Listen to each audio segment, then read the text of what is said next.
Hello, good morning. Ipapakita ko lang sa inyo kung saan kami pupunta. Doon sa pinakababa neto, nasa middle. Baba is Cannon, sa taas is Green Valley. So, iyan ang daan namin. Grabe, sobrang tirik. Hindi ito actually daan eh. Kaya 45 degrees ito. Kinalsada lang pala ibaba yung mga transformers sa baba. So, ito yung planta ng tubig sa baba ng bundok, sa gitna ng bundok. Yan oh. Pakita ko lang sa inyo kung paano sila mag-prepare. So ito yung planta. May nag-iisang bahay dito. At dito sila nagtago at nanirahan. Pero dito may planta dito ng tubig. Kung saan kinukuha yung tubig na ito papunta sa taas. Ito, nag-prepare na sila. Yan, may backhoe. Inaayos nila yung mga tali na daanan ng skyline natin. Yan yung mga transformer na ililipat sa kabila. Imagine itong transformer na ito, ang bibigat nito. Galing ito ng bundok, binaba dito sa gitna ng bundok. Paano nila ginagawa yung mga yan? Deadliest talaga yung galaw nila. So, syempre, ito ay ikabubuhay nila. So, you have to do it. Yan po siya. Doon sa kabila, nilipat natin ulit ito. So, kinarga ito ng 4x4 na Bigfoot na jeep. Yung blue kanina. Ito yung nagkarga. Yan. Isa-isa nilang binaba kasi mahirap siya, mabigat. Nasa gitna kami ng bundok. Ayan. Ang ganda ng tanawin. Yan yung planta. Tapos may tubig dito na dinam nila. Dito yung spring. Isa sa source of water ng Bagyo. Yan. Binubumbayan papuntang taas. Tapos pinifilter sa taas. Ito, nag-i-start na sila. Na itali yung mga transformer.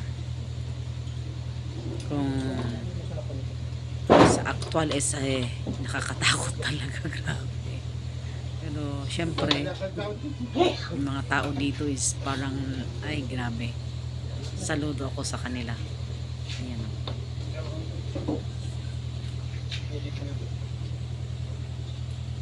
ang bibigat nito na transformer.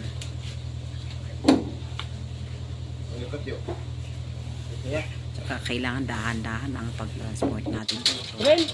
So, may pakto, may Bigfoot jeep, tsaka tali. Tinatali nila yung mga sasakyan para hindi mahulog sa daan kasi grabe yung tirik niya. Ayan po nila. Nakangaton. Napakahirap. Kinakaya. Yan na. Mas madali na lang pag ano. Kasi pag nandun ka, tinitignan mo kung paano nandito yung mga ito. Ganyan po yung ginagawa nila.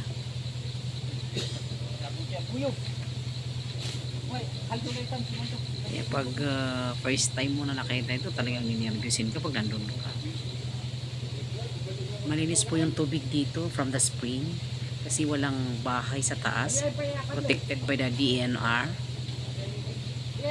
Walang nakakapunta doon. Yung pinakataas nito is actually yung pinakataas layo na, Santo Tomas, doon sa bundok sa may radar. Kaya protected area ito.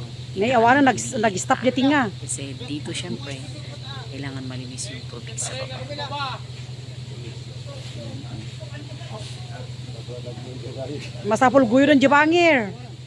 Kailangan natin panganagahan yung mga tubig natin kasi kailangan natin yan. Water is life. Ayan po siya. Siyempre mabigat yan, hindi yan dadaos-dos. Nandun lang sa gitna. Hihilain ulit nila ito. Oy, bumaba ka tama na, anin ko. Ninervyos ako nung nanonood. Pero syempre ito yung trabaho namin. Kaya kailangan namin suportahan yung mga tao namin. Tingnan namin kung naka-in-place na bago namin sila iwanan. Akyat ulit sa matirik na daan.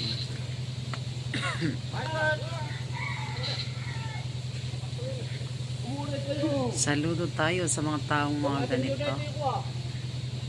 Yung magawat yun na yung talip ko yung tinikot. Iwatan niyo. Oo.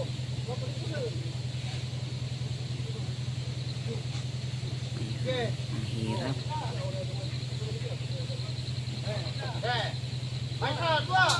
Kaya kami talaga nakaabang kami lahat dito. Kasama namin yung syempre yung mga taga water district kasi sila yung mag-aayos doon, yung mga electrician nila.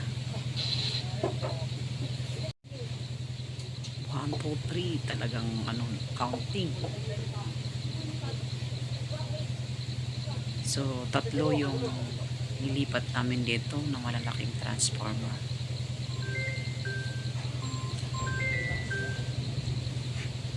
Ayan. Tapos na kami. So tatlo yung ita-transfer namin dito na transformer. Ayan pa yung isa.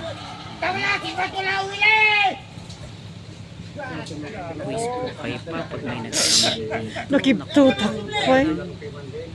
Sumisigaw ay nire-reviews na tayo eh.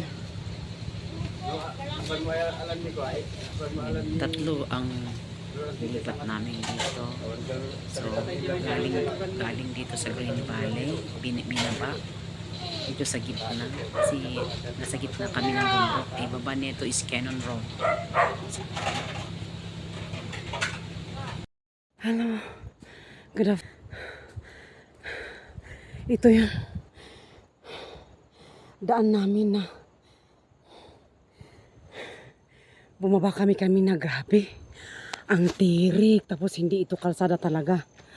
Kinalsada lang para maibaba yung mga transformer sa baba. Eh may sasakyan. May sasakyan.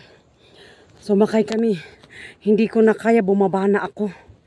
Naiwan na sila sa baba kasi tinatalian pa yung sasakyan bago makaakyat. Kaya bumaba na ako. Umakyat na ako. Tignan mo naman yung kalsada. Grabe ang tirik niyan. Kala mo parang 45 degrees na ito. Ang hirap. Hindi ko kaya.